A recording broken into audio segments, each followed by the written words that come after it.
거룩하신 하나님 아버지, 오늘 복된 주일을 우리에게 허락해 주시니 감사합니다. 우리들의 정성을 하나로 모아 살아계신 주님께 예배드릴 수 있는 저희들이 되게 해주신 은혜를 진심으로 감사드립니다.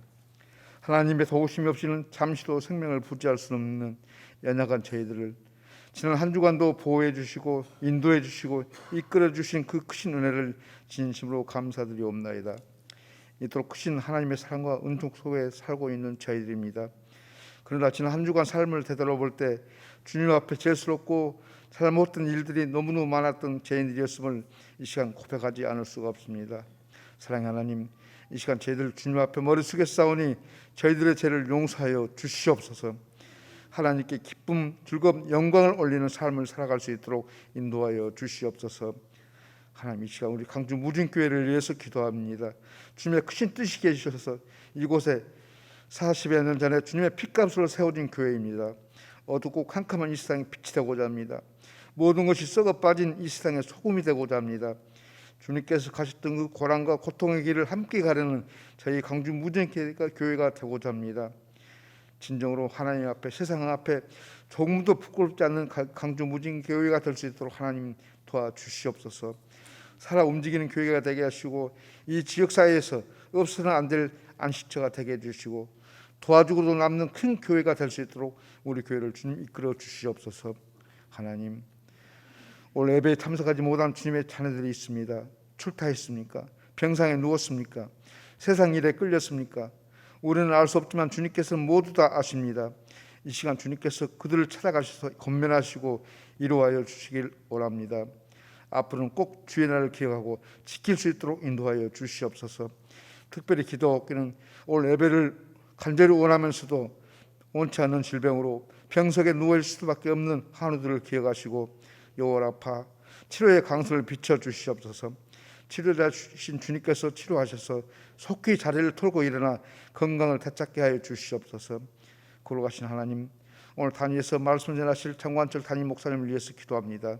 영육간에 강건하도록 지켜주시옵고 말씀 전하실 때 힘 있는 말씀, 권세 있는 말씀을 주셔서 말씀마다 저희들에게 힘이 되는 귀한 생명의 양식이 되게 해 주시옵소서. 하나님, 또한 저희 강주 무진교회 각 기관들을 사랑해 주신 하나님 감사합니다. 각 기관들이 살아 움직여야 우리 교회가 성장하리라 믿습니다. 각 기관 회장과 임원 그리고 회원들의 이르기까지 더욱더 열심을 낼 수 있도록 하나님 함께해 주시옵소서. 하나님, 오늘 예배를 위해서 봉사하는 여러 예배 이원들이 있습니다. 그들의 충성이 하늘나라에서 큰 상급이 되리라 믿습니다. 각자에게 맡긴 직분을 충실히 감당할 수 있도록 하나님 도와주시옵소서. 지금 예배들은 첫 시간입니다. 마치는 시간까지 주님 홀로 영광 받아 주시옵소서.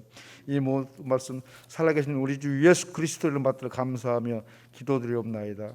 아멘.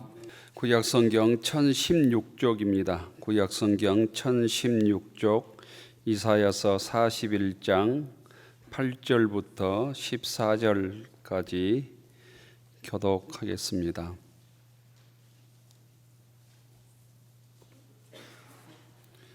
이사야서 41장 8절부터 14절입니다.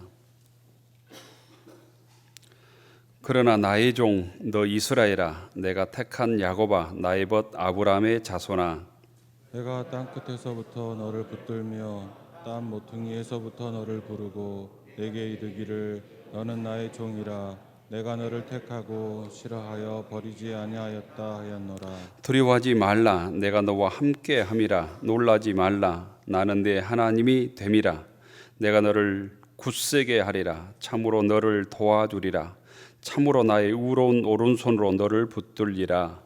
보라, 내게 노하던 자들이 수치와 욕을 당할 것이요 너와 다투는 자들이 아무것도 아닌 것 같이 될 것이며 멸망할 것이라. 내가 찾아도 너와 싸우던 자들을 만나지 못할 것이요 너를 치는 자들은 아무것도 아닌 것 같고 허무한 것 같이 되리니 이는 나 여호와 너의 하나님이 내 오른손을 붙들고 내게 이르기를 두려워하지 말라, 내가 너를 도우리라 할 것임이니라. 버러지 같은 너 야곱아, 너희 이스라엘 사람들아, 두려워하지 말라. 나 여호와가 말하노니 내가 너를 도울 것이라. 내 구속자는 이스라엘의 거룩한 이인이라. 아멘. 신약성경 마태복음 8장입니다. 신약성경 12종 마태복음 8장 18절부터 27절까지 교독하십시다.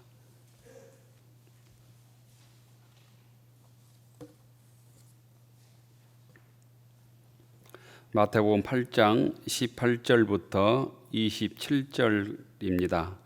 교독하겠습니다. 예수께서 무리가 자기를 애호싸는 것을 보시고 건너편으로 가기를 명하시니라. 한 서기관이 나와 예수께 아뢰되 선생님이여 어디로 가시든지 저는 따르리이다. 예수께서 이르시되 여우도 굴이 있고 공중에 새도 거처가 있으되 인자는 머리 둘 곳이 없다 하시더라. 제자 중에 또 한 사람이 이르되 주여 내가 먼저 가서 내 아버지를 장사하게 허락하옵소서. 예수께서 이르시되 죽은 자들은 그들의 죽은 자들을 장사하게 하고 너는 나를 따르라 하시니라. 배 오르심에 제자들이 따랐더니 바다에 큰 놀이 일어나 배가 물결에 덮이게 되었으되 예수께서는 주무시는지라. 그 제자들이 나와 깨우며 이르되 주여 구원하소서 우리가 죽겠나이다. 예수께서 이르시되 어찌하여 무서워하느냐 믿음이 작은 자들아 하시고 곧 일어나사 바람과 바다를 꾸짖으시니 아주 잔잔하게 되거늘 그 사람들이 놀랍게 여겨 이르되 이가 어떠한 사람이기에 바람도 바다도 순종하는가 하더라. 아멘. 10월 첫 주를 맞이해서 주회전에 나오신 모든 교우들을 주님의 이름으로 축복합니다. 옆 사람 인사하시죠. 반갑습니다. 잘 나오셨습니다. 보시고 안 나오신 분들한테는 얼굴을 못 보신 분들한테는 좀 문안도 하시고 하시면 좋을 것 같습니다. 표와 함께 하십시다. 복음과 함께 고난을 받으라. 복음과 함께 고난을 받으라. 요즘 1년 중에 가장 햇살이 좋고 또 하늘이 좋습니다. 가을 햇살이 하루가 다르게 오곡백과를 무르익게 합니다. 오늘 주님의 은혜 햇살이 우리의 심령을 살찌게 하고 또 주의 말씀을 통해서 우리의 신앙이 성장하고 성숙하게 되는 복된 시간 되기를 축원합니다. 오늘 예수님께서 산 위에서 하신 말씀을 산상수훈 또 산상보훈이라고 하잖아요. 그 말씀을 하시고 이 땅에 내려오셔서 첫 번째 하신 일이 곧 병자를 고쳐주신 얘기입니다. 나병 환자를 고쳐주시고 백부장의 하인 중풍병자를 고쳐주시고 또 귀신 들린 자를 고쳐주시고 장모의 이 베드로의 장모 열병도 고쳐주셨습니다. 병을 고쳐주다 보니까 사람들이 예수님 주변에 구름대처럼 모였습니다. 요즘으로 말하면 엄청 인기 있는 사람이 된 것이죠. 벼락 스타가 된 것입니다. 이런 사람들을 요즘 애들은 인싸라고 그러는 것 같더라고요. 인기 있는 사람이 되어서 요즘 같으면 대통령 후보로 나왔을 것 같습니다. 그런데 예수님께서는 제자들에게 강저편으로 건너가자 사람들을 피해서 배를 타시고 건너가자고 얘기를 하십니다. 예수님께서 병을 고쳐주시는 일은 예수님께서 약한 우리들의 주인이시다. 예수님만이 우리의 영혼의 질병과 육의 질병을 치료하시는 분이시다. 우리 인생의 문제를 해결하시는 분이시다. 또한 예수님께서 우리들의 메시아다. 너희들이 기다리고 있는 하나님의 아들 메시아다. 이 사실을 알려주기 위함이라고 말씀을 드렸습니다. 우리가 마태복음을 읽어갈 텐데 끊임없이 병자를 고쳐준 얘기 또 기적 얘기가 나오는데 그 기적을 통해서 병자를 치료해주는 사건을 통해서 성경이 우리에게 말하려고 하는 의미의 가장 핵심은 예수가 메시아라고 하는 사실을 우리들에게 알려주기 위한 목적이 있습니다. 또한 우리들의 인생의 문제를 주님만이 해결하실 수 있다고 하는 것을 또한 우리들에게 알려줍니다.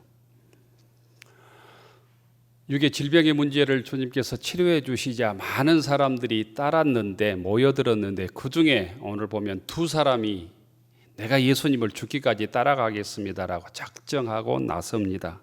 그 중에 한 사람이 서기관입니다.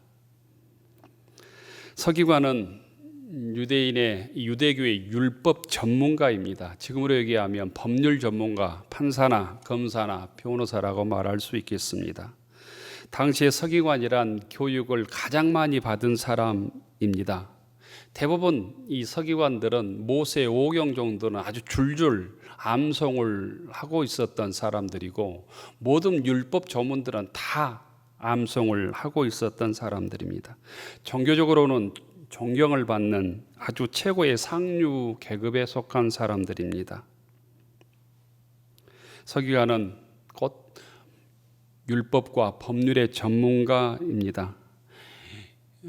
요즘에도 법률 전문가라고 하는 사람들이 자기의 이 법률의 특권을 이용해서 불의한 방법으로 자기들의 욕심을 채우는 일들을 우리가 목도하고 있습니다만, 그 당시에도 서기관들이 이 말씀을 해석하고 판단하는 일을 통해서 수없이 많은 자기들의 욕심을 채우고 율법을 지키지 못한 사람들을 죄인을 만들어서 자기의 기득권을 지켰습니다. 서기관들, 예수님 당시의 서기관들 대부분이 비슷했던 것 같습니다. 그런데 이 서기관은 예수님께 나와서 예수님이 어디로 가시는지 예수님을 따라 나서겠습니다 라고 곧 결단을 합니다. 그 용기가 참 가상하게 보입니다. 그런데 그 가상한 용기, 예수님께서는 소위 초를 치는 말을 합니다. 서기관의 예수님께서는 여우도 굴이 있고 공중의 새도 거처가 있으되 인자는 머리 둘 곳이 없다. 그래도 내가 나를 따르겠느냐, 이렇게 묻고 있는 것입니다. 모든 짐승들도 자기의 거처가 있고 우리들도 거처가 있잖아요. 집이 있잖아요. 그런데 예수님께서는 나는 거처가 없다, 머리 둘 곳이 없다, 잠잘 곳이 없다, 여러분에 얘기하면 집이 없다, 이렇게 얘기를 하는 것입니다. 그럼에도 불구하고 나를 따르겠느냐. 이 서기관은 예수님께서 병을 고치는 것을 보니까 신기하기도 하고, 귀신이 벌벌 떨며 쫓겨나는 것을 보니까 대단해 보였을 것입니다. 매력적으로 보이고 예수님을 따라가기만 하면 자기의 욕심을 다 이룰 것처럼 보였을 것 같습니다. 예수님께서 이렇게 그 서기관에게 말씀하신 것은 서기관이 나를 따르는 이 동기와 목적이 잘못되었다고 판단했던 것 같습니다. 서기관은 예수님께서 인기가 있으니까 예수님 따라가면, 지금으로 얘기하면 인기 있으면 대통령 후보로 나오잖아요. 대통령 되어서 나름대로 권세 있는 자리에 오를 수 있겠구나, 이렇게 생각했던 것 같고, 또 권력만 있고 율법 전문가가 되면 또 돈도 벌고 명예도 얻고 높은 지위도 얻을 것으로 생각했을 것 같습니다. 예수님 따라가면 출세할 수 있어서 예수님을 따라가고, 예수님을 따라가면 화려한 미래가 보장될 것처럼 생각을 해서 예수님을 이 서기관은 따르겠다고 작정한 것 같습니다. 그런데 그 기대에 실망스러운 말씀을 예수님께서 하십니다. 인자는, 예수님께서 자신을 표현할 때 인자라는 말을 표현했습니다. 80년대 전두환 씨는 자기를 표현할 때 본인은 이런 표현을 썼잖아요. 예수님께서 자신을 표현할 때 인자라는 표현을 썼습니다. 인자라는 말이 사람의 아들이라는 뜻이죠. 인자는 머리 둘 곳이 없다고 얘기합니다. 곧 예수님을 따르는 사람들은 자기 욕심을 채우기 위해서 나를 따라서는 그 욕심을 채울 수 없다는 거예요. 실망하게 된다라는 거예요. 좌절하게 되고 가룟 유다처럼 나를 배반하게 된다라는 의미입니다. 예수님을 믿는 사람이라는 증거가 명예나 권력이나 돈으로 다른 사람에게 인정받는 것이 아니라는 뜻입니다. 예수님을 믿는 것은 세상의 욕망을 채우기 위함이 아니라 그 반대라는 거예요. 세상 욕망을 포기하는 것, 자기의 명예를 포기하는 것, 물질을 포기하는 것, 곧 자기 희생과 자기 부인이 있어야만 예수님을 따를 수 있다고 하는 것입니다. 그래서 예수님을 믿고 신앙생활하는 일은, 신앙생활하는 것은 세상적으로 보면 절대로 매력적인 일이 아니라는 거예요. 예수 믿으면 고상하고 매력적인 일처럼 생각해서는 주님을 따를 수 없다는 거예요. 많은 사람들이 예수님을 믿고 자기의 욕망을 채우고 부귀영화를 얻고 곧 세상의 근심 걱정을 해소하는 것을 예수 믿는 목적으로 상정할 때가 많습니다. 그래서 편한 교회, 화려한 교회, 크고 건물은 화려하고 사람들은 고상하고 그런 사람들이 많이 모여있는 교회를 선호합니다. 세상 지위가 높고 돈 많은 사람들이 많은 교회 성도가 되기를 원합니다. 서울에 가보면 그런 성도가 모여있는 교회들이 의외로 많이 있습니다. 석박사가 아니면 다닐 수 없는 교회도 서울에 꽤 많이 있습니다. 강남 사람이 아니면 다닐 수 없는 교회가 의외로 많이 있습니다. 고관 대작들이 모여서 친교하는 이너서클들이 의외로 교회 안에 많이 있습니다. 그런데 그런 사람들의 생각으로는 예수님을 따를 수 없다고 주님께서 얘기를 하시는 것입니다. 예수님을 따르는 제자는 자기 십자가를 지는 사람이다. 예수님을 따르기 위해서는 희생과 손해를 감수해야 된다. 자기 욕망을 포기해야 된다. 이렇게 말하고 있는 것입니다. 그 질문 앞에 우리는 결단해야 합니다. 서기관의 생각으로 우리가 예수님을 따르겠다고 결단했을지라도 거초도 없다는 예수님의 말씀 앞에 우리가 결단해야 예수님을 따르든지 말든지 할 수 있다는 것입니다.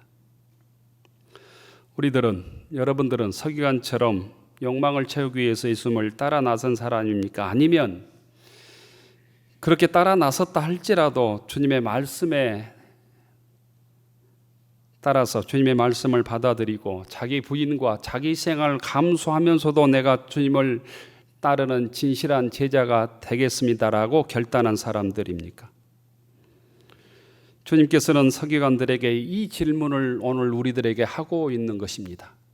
머리 들 곳도 거처도 없는데 네가 나를 따르겠느냐? 네가 결단해라 라고 오늘 우리들에게 묻고 있는 것입니다. 또 한 사람을 보게 됩니다. 제자 중 한 사람이라고 얘기합니다. 그런데 한 가지 조건을 예수님께 제시합니다.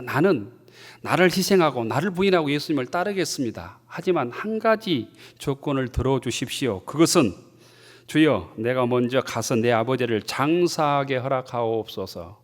아버지를 장사한 후에 예수님을 따르겠다고 하는 한 가지 조건만 들어주시면 내가 예수님을 따르겠습니다. 이렇게 예수님께 제안하는 것입니다. 이 제안에 예수님께서 또한 소위 초를 치는 얘기를 하십니다. 죽은 자들이 그들의 죽은 자들을 장사하게 하고 너는 나를 따르라. 이 말씀이 알듯 모를 듯 하는 말씀입니다. 아버지를 장사하게 허락해 달라는 얘기가 무슨 뜻일까? 또 죽은 자들을 장사하게 하고 너는 나를 따르라는 것이 무슨 뜻일까? 이 말은 아버지가 돌아가셨기 때문에 장례식을 허락해 달라는 뜻이 아니에요.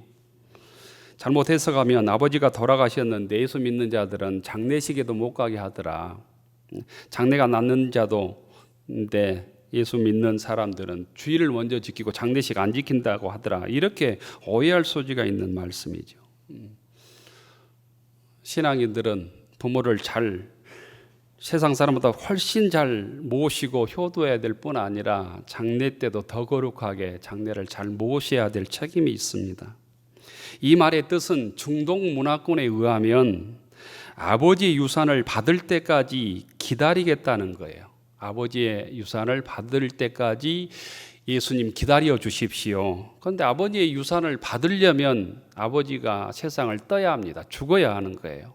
그러니까 아버지가 세상을 떠서 장례식을 치르고 유산을 받을 때까지 예수님 나를 기다려 주십시오. 그 이후에 유산을 받아서 예수님을 따르겠습니다 라고 말하고 있는 거예요.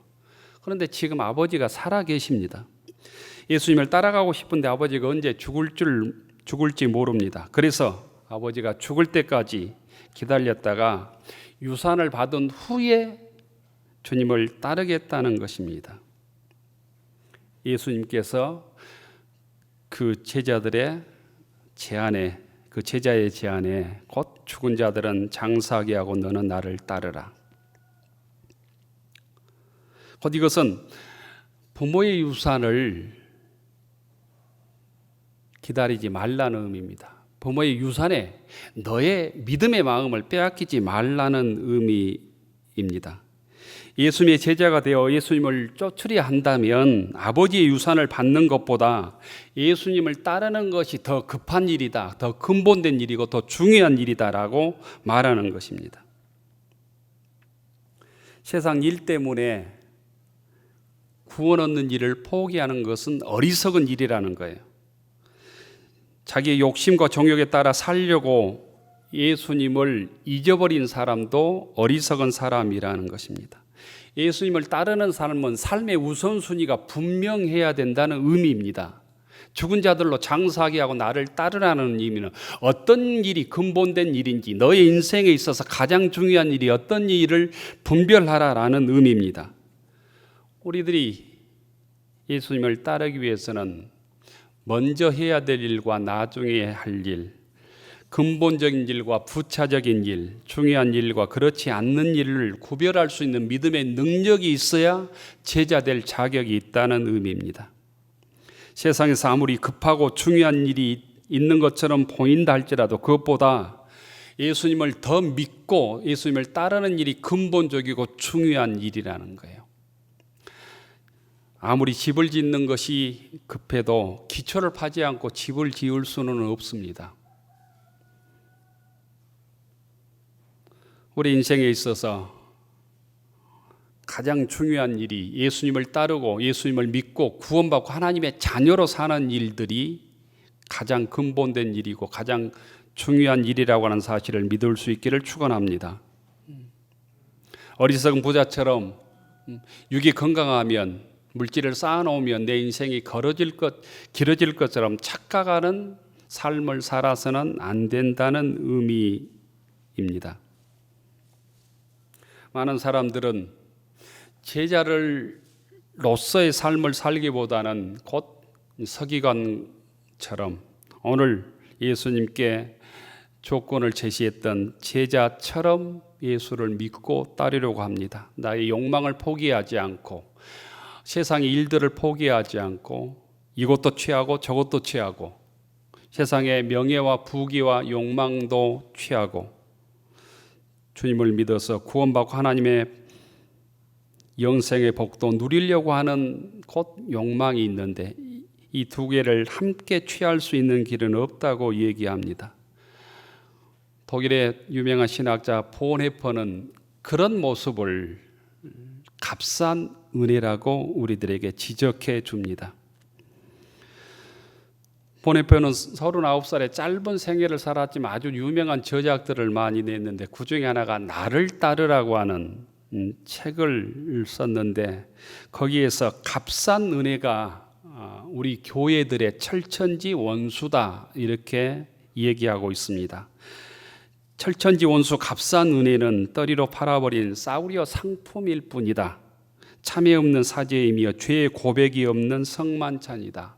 성만찬을 받는데 회개가 없다면 진정 하나님의 자녀로 살기로 결단하지 않고 성만찬을 받는 것은 값싼 은혜와 똑같다라고 얘기하고 있는 것입니다. 나를 따르라는 독일어가 나크폴게라고 하는 단어입니다. 나크폴게는 모방한다라는 의미를 가지고 있습니다. 누구의 뒤를 잇다라는 거예요. 모방은 본받는 것입니다. 닮아가는 것입니다. 곧 예수님의 제자로 산다고 하는 것은 주님을 닮아서 오늘 삶 속에 내가 예수님을 재현하는 것입니다. 예수님의 제자는 곧 예수님의 아바타로 오늘 우리가 사는 것입니다. 제자란 스승의 본을 따라 사는 것입니다. 스승의 말씀을 기억해야 되는 것이죠. 스승의 말씀에 순종해야 되는 것입니다. 그래서 그 책에서 이렇게 보네포는 얘기하고 있는 것을 볼 수 있는데요. 오직 믿는 자만이 순종하고 오직 순종하는 자만이 믿는다. 곧 믿을 때 순종하고 순종하는 자만이 믿음을 증명할 수 있다는 거예요. 순종하지 않으면 믿음을 증명할 수 없다는 것입니다. 오직 순종하는 자만이 믿습니다. 믿기 위해서 명령에 순종해야 합니다. 믿음이 경건을 가장한 자기 기만이나 값싼 은혜가 되지 않으려면 순종의 첫 걸음을 내디뎌야 합니다. 순종을 통해 새롭게 창조된 존재만이 진정 예수를 믿을 수 있습니다. 이렇게 기록하고 있습니다. 우리가 순종함으로 우리의 믿음을 증거하는 믿음의 권속들이 되기를 축원합니다. 주님의 말씀에 순종함으로 내가 주님의 제자입니다. 주님의 자녀입니다. 구원받은 성도입니다. 이걸 증명하는 믿음의 권속들 되기를 축원합니다. 주님을 따르려고 할 때 제일 중요한 것이 자기 자신을 부인하는 얘기입니다. 자기가 하고 싶은 대로 하지 않는 것. 내 욕망은 이렇지만, 내 욕심은 A를 선택하고 싶지만 주님께서 B를 선택하라고 하면 B를 선택하는 것. 이것이 자기 부인입니다. 주의 말씀에 순종하여 주님의 제자로 살아가는 교우들이 되기를 축원합니다. 오늘 23절부터 27절까지에 보면 곧 풍랑 속에서 일어났던 한 가지 사건을 우리 애들에게 알려줍니다. 예수님과 함께 제자들이 배에 올랐습니다. 일반적으로 이 갈릴리 호수를 내서 배를 타고 건너가고 있었던 것 같습니다. 이 갈릴리 호수를 여기에서는 바다라고 얘기합니다. 얼마나 큰 호수였던지 바다라고 그 사람들은 불렀던 것 같습니다. 예수님께서 육신을 입으셨기 때문에 많은 병자를 고치시고 피곤하셨던지 배에 오르자마자 주무셨습니다.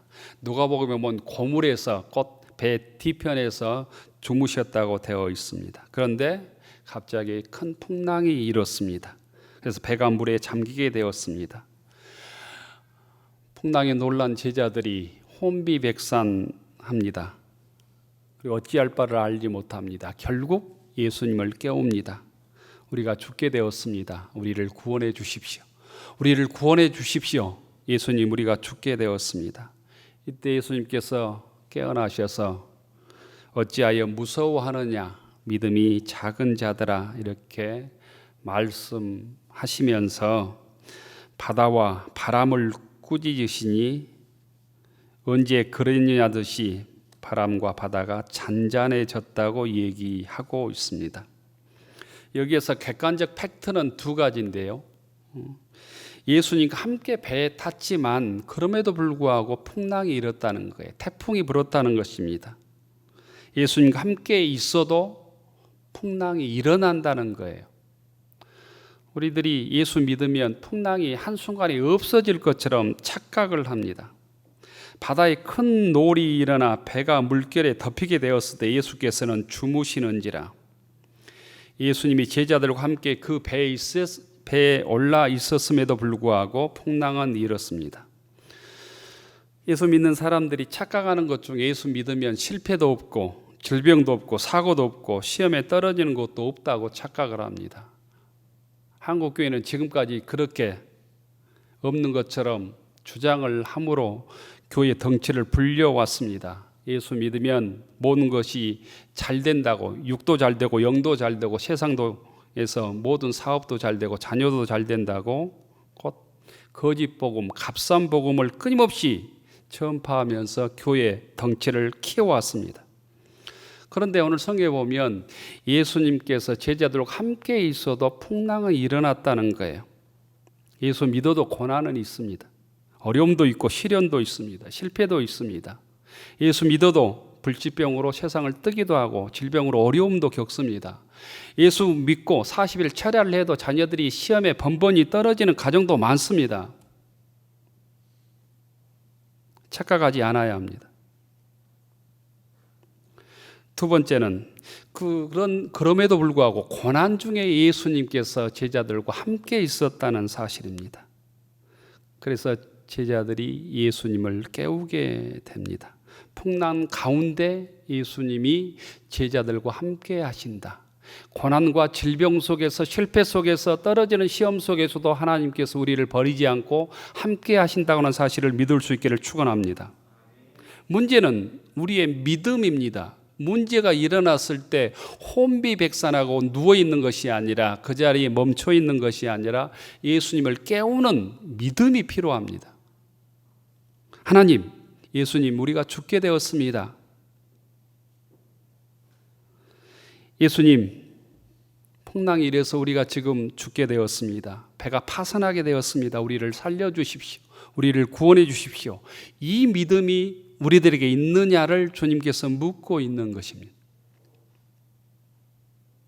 왜 무서워하느냐? 믿음이 적은 자들아.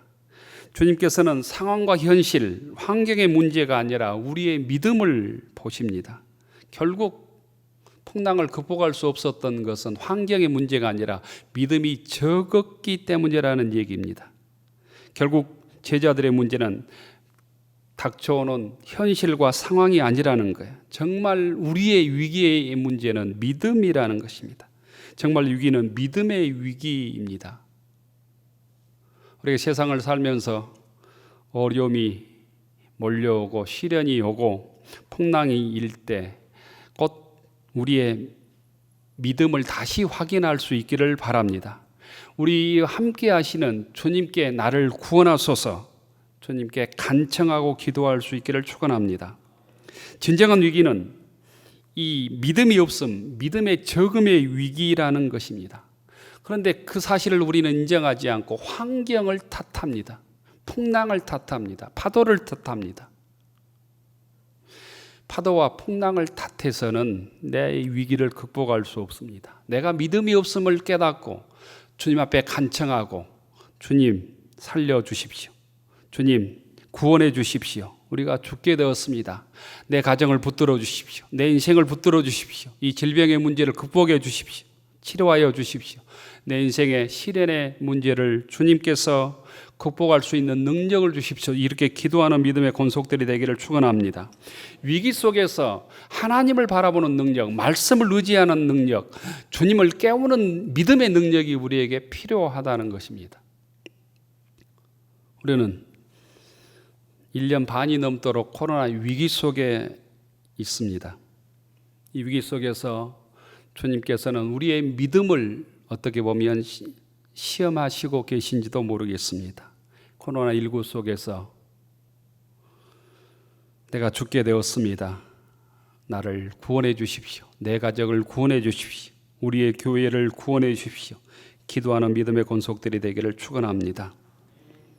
주님의 그 간청을 받으신 후에 예수님께서 바다와 바람을 꾸짖습니다. 일순간 바람과 바다는 잔잔해집니다. 제자들이 이상해 여깁니다. 또한 놀랍게 여깁니다. 이분이 도대체 어떤 사람이기에 바람과 바다도 순종하는가?